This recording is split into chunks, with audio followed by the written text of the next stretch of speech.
the Friday before exams begin. Are you ready? Are you excited? Yay, exams! Okay, let me make a couple announcements about that and ask for a runner. Who wants to run up to my office? Rory, I'm sending you. In my office, on my desk, there is a brown paper bag upstairs, brown paper bag on my handles. Okay, you're gonna peek in it, do not say what it is, but there is a t-shirt in there, a house shirt, we gotta clap somebody in. We run up there and grab it for me. Bring the bag, I don't want them to see what house it is. No, she knows how to do it. She's a sophomore. She can handle it. All right. Eyes on me, phones away, AirPods out. Let me see, left, right, left. Thank you. Okay. First, let me remind you that you need to be here no later than 8:15 on Monday morning for your first exam. Okay? We start putting kids in seats at 8:15. The exam starts at 8:30 sharp, so make sure that you're here for that. If you don't have an exam at a scheduled period, you don't have to be here for that time, okay? So if you don't have an exam at 8:30, you don't have to be here until 10. Got it? Everybody good? We are in full uniforms next week. Aww. Go ahead. Not that bad. Okay. Please bring a sweatshirt. As you can feel, the gym right now is freezing. Last night it was not freezing. You never know what you're going to get. So make sure you bring a sweatshirt. No blankets. Good? You are not allowed to use your smartphones or watches during exams. So those will need to be put in a box or in your backpack. Okay, so don't forget about that. Good? Okay. I'm not going to wait till Rory gets back. We'll go ahead and do... Oh, Rory is back. Well, then never mind. Let's get Rory out. Yesenia, she did it, and she has the right bag. All right. We are so fortunate. We got a new student. Is Ollie here? Ollie Walla? Where's Ollie?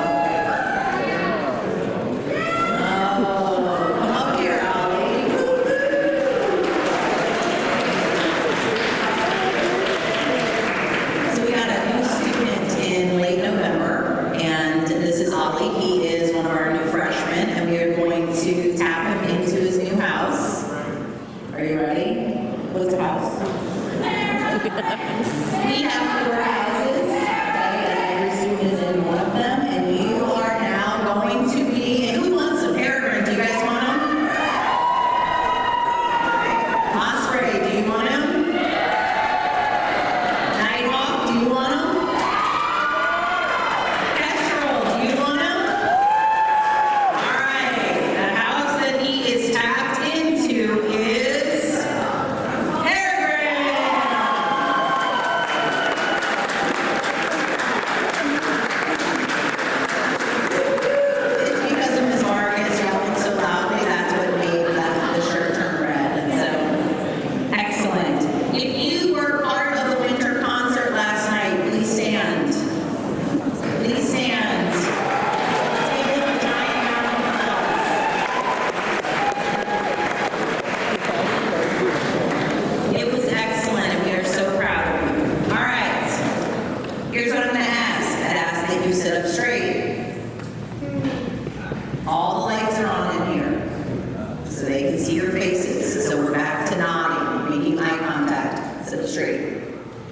AirPods out. Let's be a great audience. We have 5 Sullivan speeches today. We are very excited about these. I got to hear them yesterday, and they are excellent. We have Billy Hughes, Kathleen Casey, Trinity Perkins, Raina Teodorsky, and Gabby Cordero. Let's give them all a round of applause.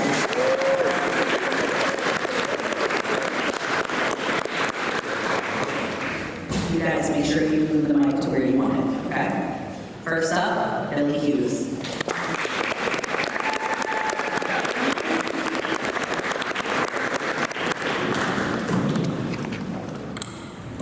Good morning.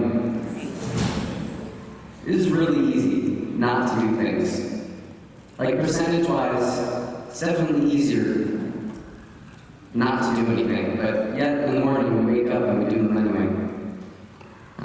Maybe I'm wrong, maybe I'm underqualified, maybe, just maybe, I'm loosely quoting John Mulaney. But regardless, this is one of those occasions where I had to do this. I don't want to stand up here and act like I know better or anything. I don't want to make this any more than it is. I want to stand up here and walk off like it didn't happen. Because truthfully, writing something like this is a lot of pressure. And it is really weird being up here. And I did initially picture this in the black box, and now we're in here. So. But even if some of these speeches don't stick, I don't think that's the point. The point is to make a difference. Even if it's just for a week, just for a day, for a moment, that's special. Honesty is important. So I think I'll let you guys know that being here right now is very scary, terrifying. Not only because I have to convince every single one of you my worth in 3 minutes. It's just hard for me to believe that I'm better than anyone else, even for a second. That's not doubt, that's just putting yourself on a pedestal. It's just a waste of time. So, being that I am scared, it leaves me with 2 choices. 1, I stand up here and complain about my feelings with the chance that maybe a few of you felt the same. Or 2, I channel that fear and I do the speech. We live our lives in fear. Fear of the past, fear of the future, fear of not doing the right thing, fear of not doing enough. But if not that fear, where would we be? If we didn't have fear, we wouldn't be vulnerable, which in its own backwards way, being vulnerable makes you more capable, makes you authentic. Yet most people submit themselves to fear, and being vulnerable teaches a lot more about ourselves than we could ever learn otherwise. I don't know if it's because the world is changing. Maybe it's just something we come to as a community, as part of maturity, but it's pretty obvious that we don't care as much as we used to. Do I believe like we actually don't care? No. Do I believe that we act like we don't? Yeah, I do. Being free is something you just wake up and do. It's a road you have to choose every day. And to get on that road, you have to let yourself go just a little. What I'm saying is that things don't have to be careless or so serious all the time. Things are what you make them. And I've changed a lot over the past few years, and my wants and needs are not the same as, let's say, elementary school. Things don't taste like grease pops and bagel bites that don't feel like sweaty foreheads and bruised knees. Life is what you make it. So if you remember anything from what I say here today, make life your own. That can mean either have fun, work so hard you can't think, but leave yourself for love and joy. Like I said, I'm not qualified to be up here or anything, but I believe in life, and I believe in love. And there's no life without love. Love everyone, even if I don't love you back. And just remember, there's just a bunch of stars in the sky, but these were together. Thank you.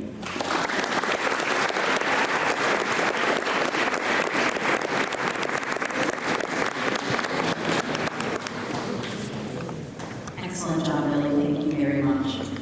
Kathleen Casey.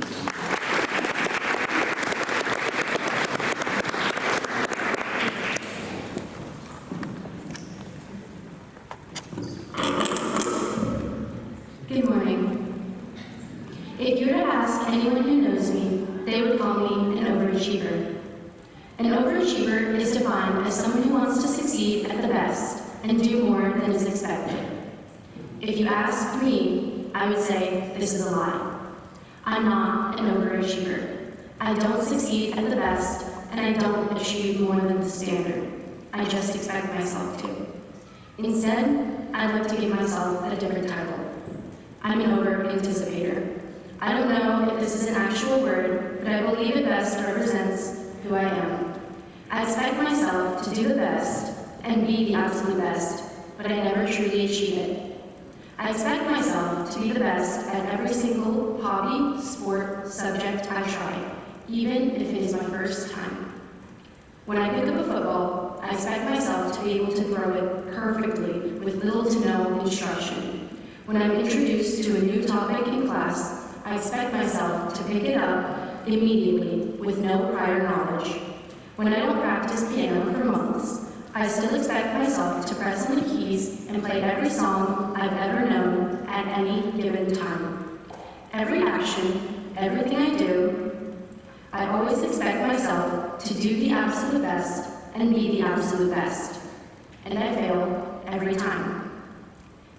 I know that some of my classmates are smarter than me, and I know that some are better at math than me, yet when they score higher than me on a math test, I always beat myself up for not performing just as well, if not better.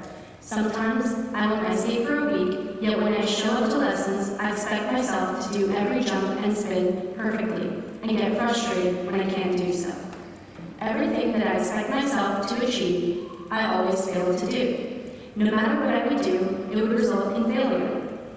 It has taken a while, but now I've realized that this failure was not because I wasn't doing well, but because I thought I wasn't doing enough.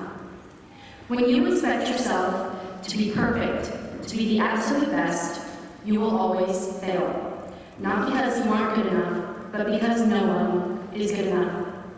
Everyone says you can do anything you set your mind to, but this is only somewhat true. It's great to strive for perfection, but don't expect it every time. I'm not saying you should be happy by getting a lower grade than you wanted on a test. I'm saying don't get upset when you can't get a perfect grade on every single test, in every single subject. Be proud of your efforts and recognize that there are other opportunities to do better, and that one day you can be great and you can achieve great things, but you cannot be great all the time. No one can, because no one is perfect. If you expect yourself to be perfect all the time and never falter, you will always fail. There will always be better, someone will always be better, but no person will ever be the absolute best. The only thing that you can do is strive for self-improvement and give yourself grace when this improvement isn't linear. Be proud of your achievements instead of beating yourself up for not doing better. I used to be a failure in my eyes and believed I was in everyone else's as well. I no longer believe this because now I recognize that humans are flawed. I didn't lower my expectations, just my standards. I still strive to do good, and I still strive to be the best, but I don't expect it. I recognize that not being perfect isn't failure, it's human. So my message is to strive to be good, but know that you are human. So am I, so is your teacher, so is Nadal, and so are your idols. Thank you.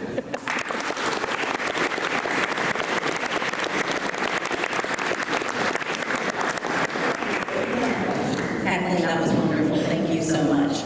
And next up, Trinity Perkins.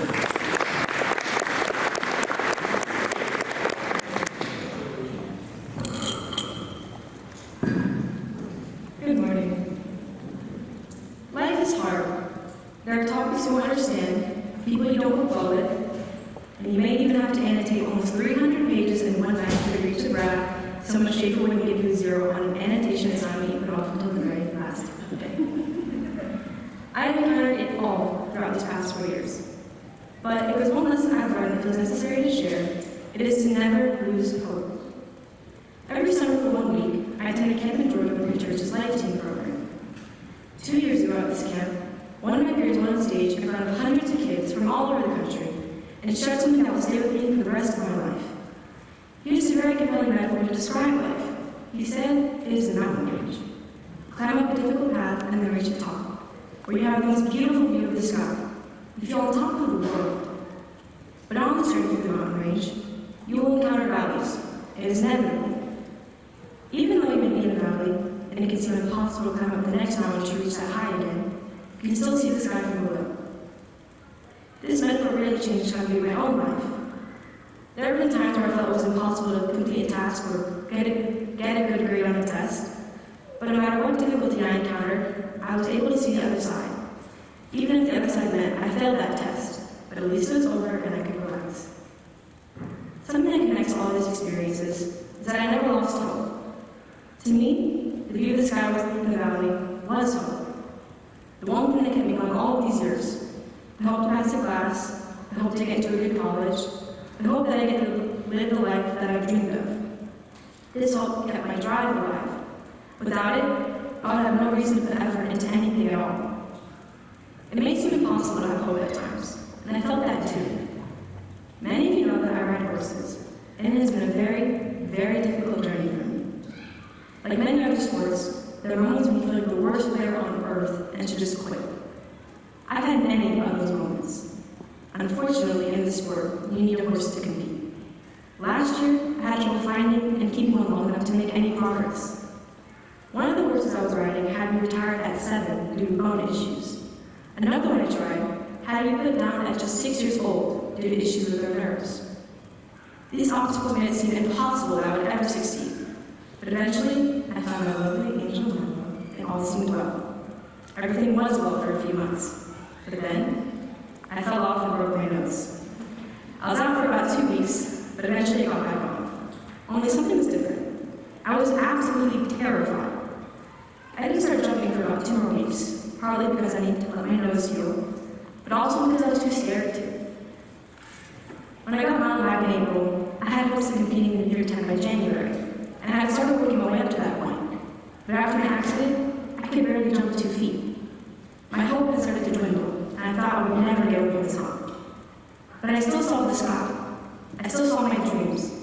And with the little hope I had left, I started working to climb out of the valley, and I started succeeding again. The whole purpose of the story was not just to talk about horses, but also to show that without hope, I would have quit and killed my dreams. I learned how valuable having hope is throughout high school, and I can't make it clear enough to never lose hope. Like I said, life is hard. But just know that the sky is always visible, so don't give up, let your hope fuel your drive, and continue to do great things. Thank you.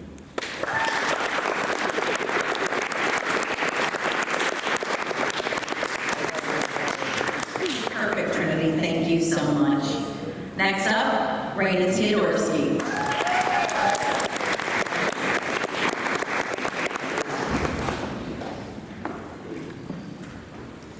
Good morning. If you had told little me that I would one day voluntarily spend 7 weeks in a country where I didn't speak the language, couldn't take a hot shower, was literally 160 nautical kilometers from the nearest road, and had to deal with wasps the size of my palm, I would have laughed in your face and called you a liar. Ever since I was young, I was the overly cautious daughter who loved a predictable schedule. If anything deviated from the way I envisioned it, I panicked. I stuck with what I knew because it made me feel comfortable and secure.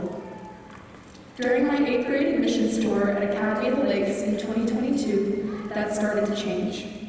My family and I spoke with Mrs. McCormick, and she casually mentioned the annual trip to the Peruvian Amazon and the internship opportunity that came with it. From that moment, it was my goal. I was going to be the intern. It felt surreal, maybe even a little unrealistic, but I was determined. 3 years later, I was chosen to be the 2024-2025 intern. After I got the news, as the summer before my senior year approached, my nerves kicked in hard. Everything felt so unknown, and I felt the need to prepare myself for every scenario. However, eventually, the time came, and I was going no matter how unprepared I felt. Everyday life in the Peruvian jungle definitely took some getting used to at first. I was nervous about everything and had the worst case of imposter syndrome. It was much different than how I used to live at home. One thing the guides there always reminded us is that the jungle is unpredictable. Don't have any expectations, bring good vibes, and nature will bring good experiences to those who do so. So, I embraced that. I found myself loving the unexpected moments, such as balancing on floating logs to push our boat unstuck, or getting caught in a rainstorm in a canoe half an hour from the lodge. I even came to love the bug jump scares that were a part of everyday life. One evening, I woke up from a nap to one of the guys banging at my door, calling me over to see a giant tarantula outside the kitchen. Before I could even really process what was happening, another intern I was studying with ran over and enthusiastically let it crawl into his hand, as the kitchen staff stared in a mixture of horror and admiration.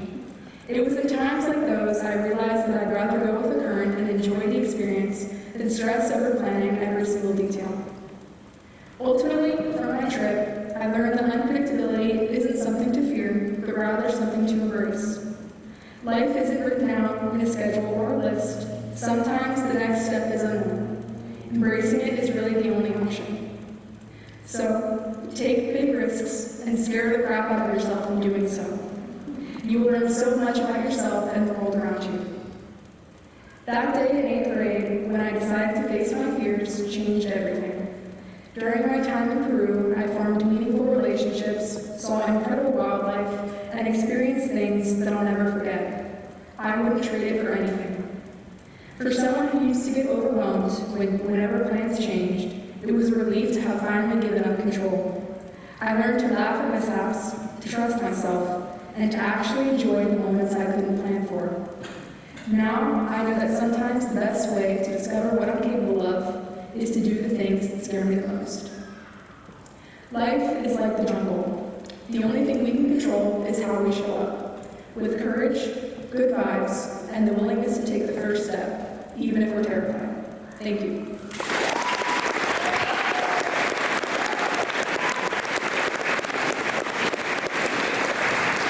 Karina, that was beautiful. Thank you so much. And last but certainly not least, Gabby Cordero.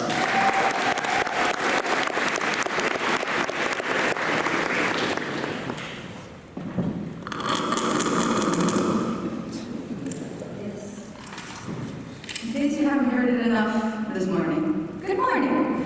Today, I want to start us off with a story courtesy of my 4th grade imagination, my very first comic book series, my magnum opus called Elementals.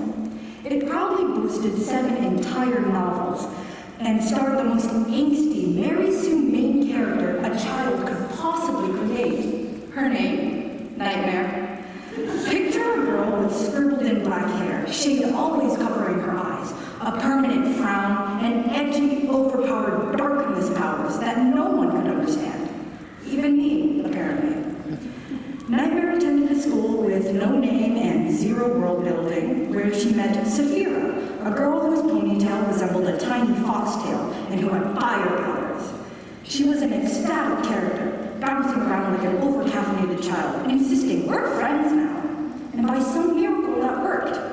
Everything was peaceful for roughly 5 seconds when bam! Out of nowhere, masked sci-fi soldiers in dark gray uniforms stormed the school, with the telltale sign of a giant red X over their faces. "The Corrupteds have infiltrated the premises. We have to escape." In a valiant effort, a random teacher tried to fight them off, was immediately sent flying, and as the dust cleared, it was revealed that she's been corrupted too. In a stroke of genius, Nightmare and Saphira devise an escape plan by simply running out the front door. The girls fled into a forest where they met Flora, a plant given human form, dressed in bright, vibrant green, including her hair, and she had, you guessed it, plant powers. Fittingly, she lived in a treehouse that, for some reason, held an entire squad of other elemental girls. A girl donning highlighter yellow for lightning, one in purple for tornado powers, and the last in shades of blue for water. Deciding that the presence of strangers was fitting, Nightmare dramatically revealed that the king of the Corrupteds had destroyed her home, and with no further convincing, our ragtag team of heroes go on to hunt down the king to take him down. On the way, they found Aiden, a mysterious boy who allegedly just escaped the evil king. If you're expecting any more background on that, you'd be wrong, because we immediately head into breaking into the enemy base. Our heroes stop the alleged hallways insinuated by the vertical blue lines of notebook paper, beating up enemies one by one, until reaching the king, sitting atop his blocky throne. Naturally, everyone stepped aside to allow our main protagonist to solo the fight. What followed was pure pencil chaos. Vague scribbles and angry pencil streaks painted the pages, doing their best to depict the epic fight. At the cinematic end of the scuffle, Nightmare fires off a beam from her hands, charcoal coating the entire page. As he's hit, the king shouts, "I hate it when I almost die." I wrote dialogue that could rival Shakespeare. The base collapses, and Nightmare is gravely injured from soloing that fight. We end off in the mysterious Volume 8, which was going but the story was never completed. Even now, the series stays stowed away in a cardboard box, hidden in the depths of my closet to never see the light of day again. Now, you may be wondering, where's the plot? That's a good question. Fourth grade me never wrote it. I only drew whatever came to mind in that series and what I thought was cool. Despite my little story's lack of a solid plot, there's something important in it. The beginning. As spontaneous as the story is, this marked my moment where my whole journey in comics began, where I discovered how much fun creating them was. And now, when I look back, I remember what progress is. Progress is watching the little glorified stick figures you drew as a 9-year-old come to life for the first time. Progress is continuing to stick to the process of writing stories throughout several years, failing and creating things that make you cringe now. To go from drawing characters and being ashamed of them to being proud of what you can do now. Progress is drawing over and over again, writing just as much, and going from 7 books of notebook papers stapled together in 4th grade to a 200-page graphic novel in freshman year, to being a club president of the comic club and actively working on an anthology with them to professionally publish. With that, this is my little piece of senior wisdom. Don't expect to be perfect right away. We all start somewhere, and try as you might, you will end up making mistakes. When you look back, you'll wince. You'll cringe, you'll laugh and cry, and wonder why the hell you did that and all the things you should have done. But honestly, that's good. That means you've taken a step in the right direction and you learned something. That means you grew. Real progress is slow, stubborn, and sometimes annoying, but it's still progress. And you're on that track already, whether you feel it or not. So let me remind you, you'll get to where you're going. Just continue to stick with it. Thank you.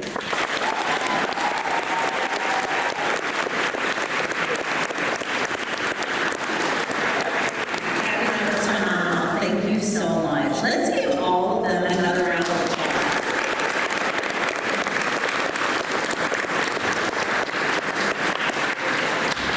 I'm so proud of each of you, as each one of your Sullivan speeches were so you. So thank you for that.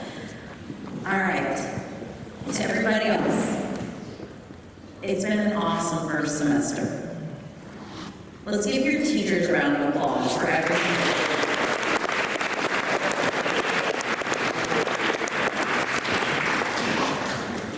Let's give yourselves a round of applause for making today's point. We've had a lot of fun. Yesterday, watching you guys cut up was so nice. We got to lock in for next week. I want you to know that we are very proud of all of the progress that you have made, and we are ready for you guys to ace these exams next week and have a wonderful break so that you can come back and have a fantastic second semester. Good? All right. Are there any announcements I need to make? Yes, please. If you are in need of out-of-school service hours next Wednesday after exams, just meet me in front of the upper division building at noon. We'll open your roadside cleanup for a couple of hours, and you'll still earn 4 hours. Then it never takes 4 hours. So we need those hours. I'll be around 2.5 hours. Please let me know. I'm going to thank you. Yes. If you're a senior, I'm looking at you. You need those hours. All right, if there's nothing else, eyes on me. What do you think I'm going to say? You're so loved. Have a great day.